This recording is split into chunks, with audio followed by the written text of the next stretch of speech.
Assalamualaikum warahmatullahi wabarakatuh. Perkenalkan, nama saya Jenny Amalina, NIM 20012, mahasiswa profesi nurse dari Universitas Dimet. Di sini saya bermaksud untuk melakukan pengkajian treatment pada keperawatan keluarga tentang pola komunikasi pada keluarga.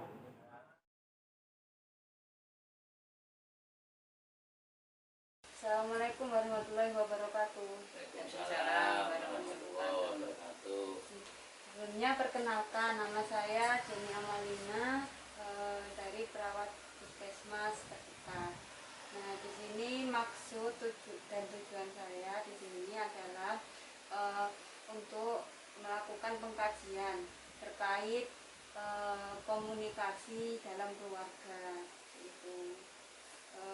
Di sini sebelumnya mungkin bisa disebutkan nama dan tanggal lahir ibu dan bapak masing-masing. Siapa dulu ini? Ya, bapak dulu tidak. Saya dulu ya. Nama saya Bapak Abdul Rahman.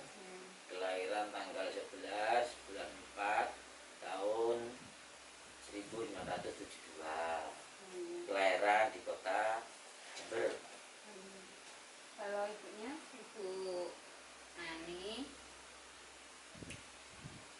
lahirnya tanggal 27 Januari 1970. Di sini anggota keluarganya ada siapa saja nih? Cuman ada 2 anak. Yang pertama adalah namanya Jenny Amalina Ali Rahman. Terus usia berapa nih Pak sekarang? 23. Terus yang satunya adiknya Ananda Mesia Ibatin Rahman. Usianya? 17 tahun. Ya. Di sini maksud kedatangan saya di sini adalah untuk mengkaji terkait pola komunikasi dalam keluarga. Nah, di sini saya hanya akan melakukan beberapa semacam wawancara untuk mengajukan beberapa pertanyaan yang mungkin bisa ibu dan bapak jawab. Ya. Kira-kira membutuhkan waktu kurang lebih 10-15 menit. Apakah ibu dan bapaknya bersedia? Oh ya, Insya Allah bersedia. Bisa langsung kita mulai ya. Ya. Biasanya dalam menyatakan kebutuhan atau perasaan masing-masing dari tiap anggota keluarga itu seperti apa? Apakah dinyatakan secara langsung, secara verbal atau dengan langsung maksudnya langsung bertindak, itu bisa diceritakan. Kebutuhannya kebutuhan apa dulu? Kebutuhan tentang apapun mungkin. Oh, Ya, kebutuhan kayak sama anak Ya, gitu maksudnya. kebutuhan maksudnya dalam berkomunikasi. kebutuhan berkomunikasi ya Langsung kadang disampaikan. Langsung disampaikan. Kemudian interaksi antar keluarga ini bagaimana? Apakah sering atau jarang atau bagaimana? Mungkin bisa diceritakan. Kalau interaksi ya setiap hari pastinya. Selalu bertemu gitu. Maksudnya Ya, sore. kegiatannya Ya sehari-hari. kalau dulu sebelum pandemi itu ya anak-anak sekolah langsung, saya yang di rumah sendiri, bapaknya kerja. Tapi nanti kalau sudah sore ya pelan-pelan Kumpul satu-satu lagi. kumpul lagi setiap hari.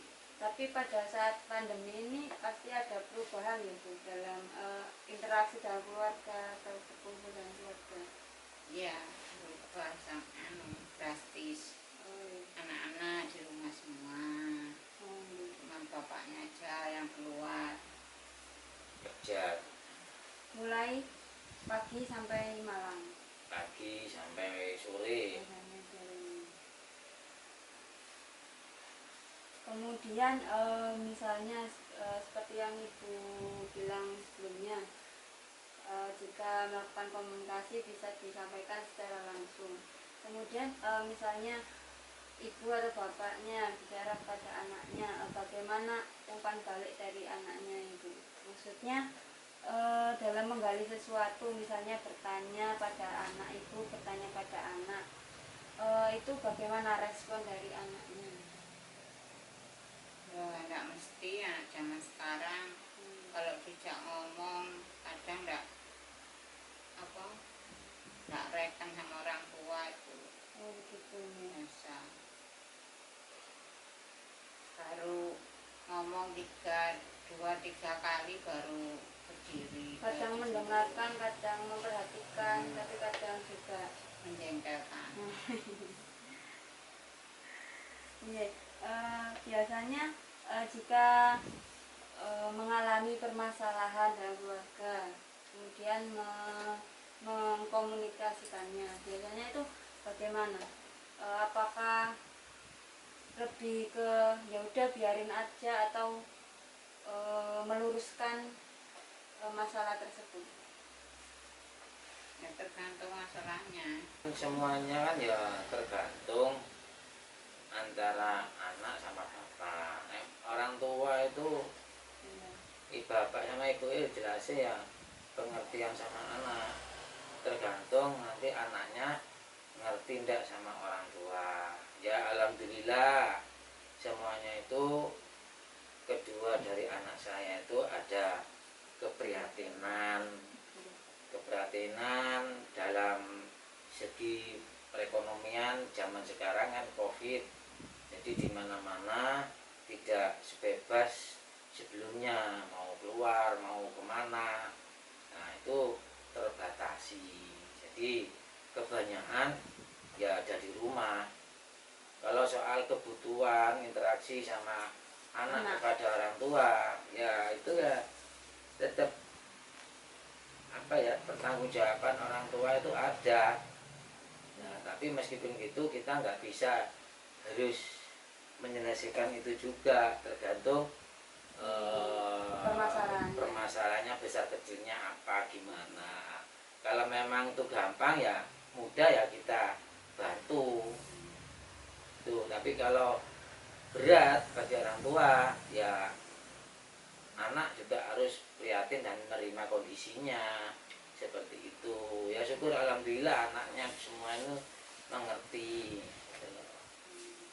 Baik, seperti yang sudah diceritakan oleh Bapak ya, terkait pertanggungjawaban maupun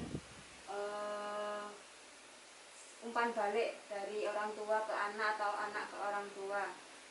Apakah ada misalnya penyampaian pesan kepada dari orang tua ke anak atau sebaliknya yang memiliki semacam sifat yang ke arah, maksudnya penyampaian pesan yang salah, bukan pesannya yang salah, tapi cara menyampaikan pesan yang salah itu? Apakah ada perasaan seperti itu? Kalau orang tua yang menyampaikan kepada anak gitu, itu penyampaian orang tua itu tidak sama dengan apa yang diterima dengan anak zaman sekarang.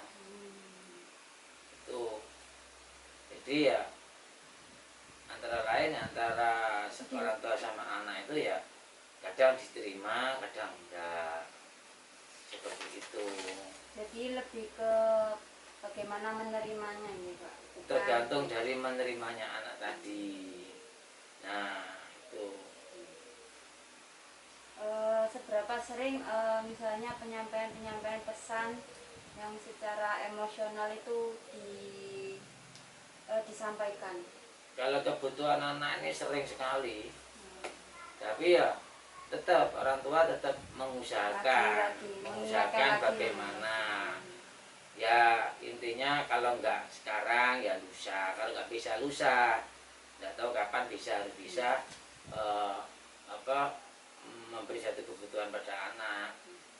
Nah, seperti itu.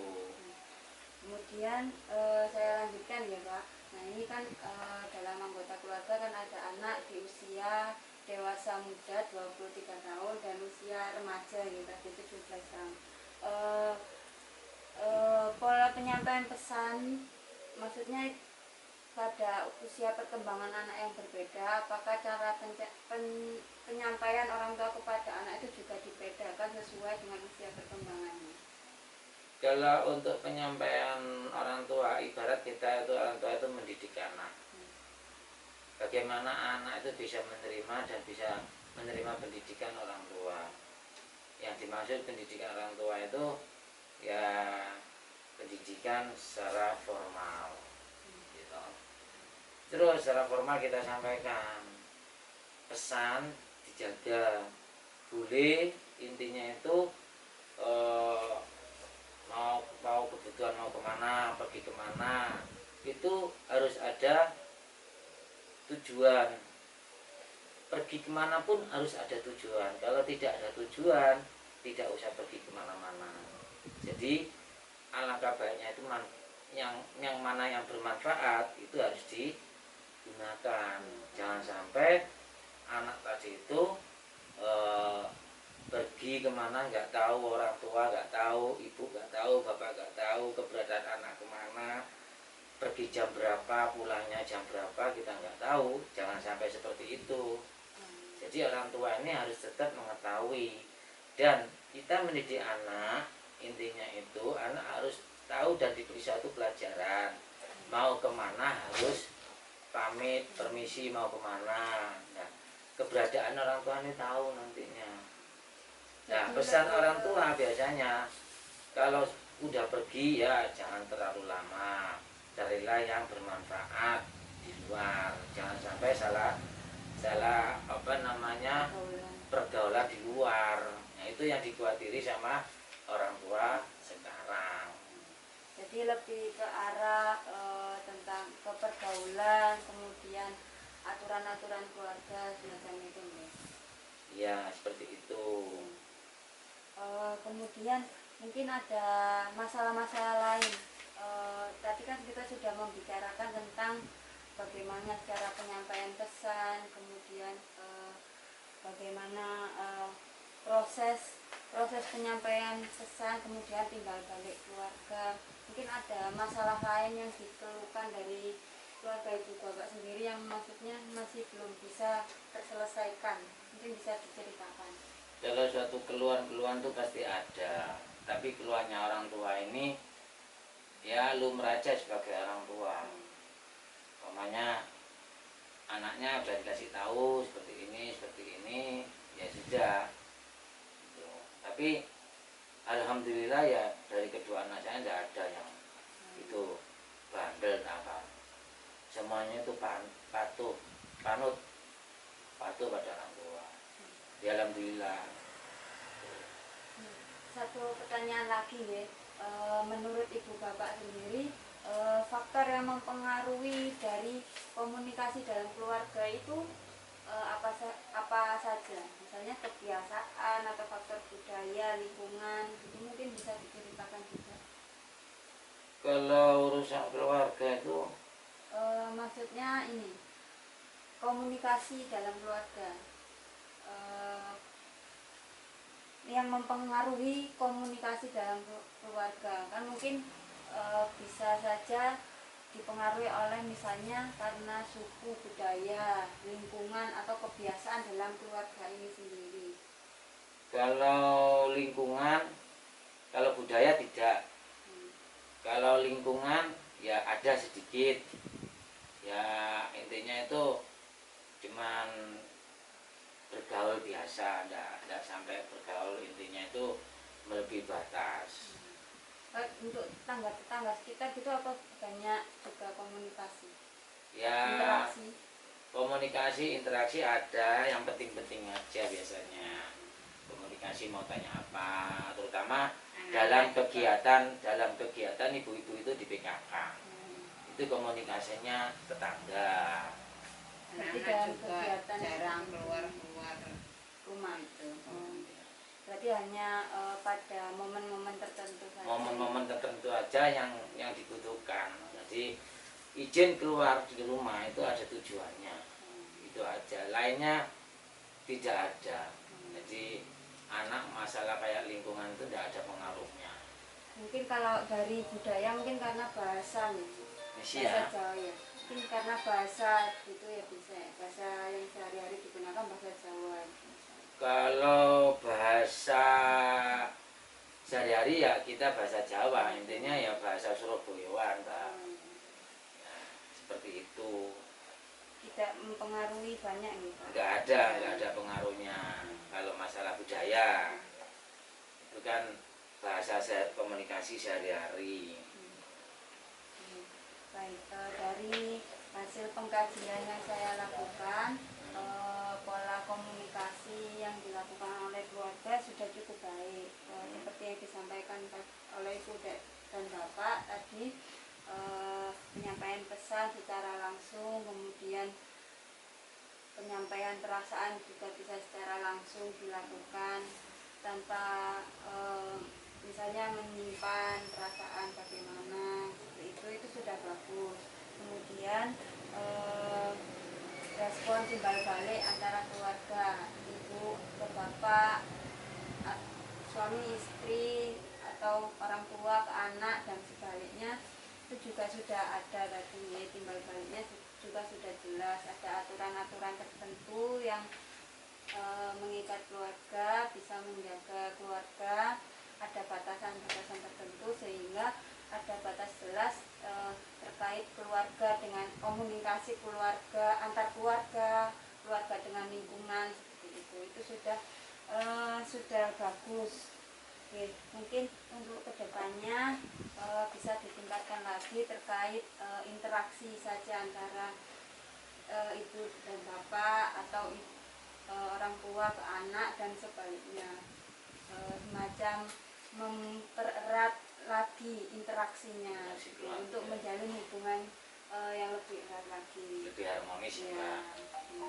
Kemudian terkait komunikasi pada sesuai dengan usia perkembangan tadi juga sudah dijelaskan, sesuai dengan usianya.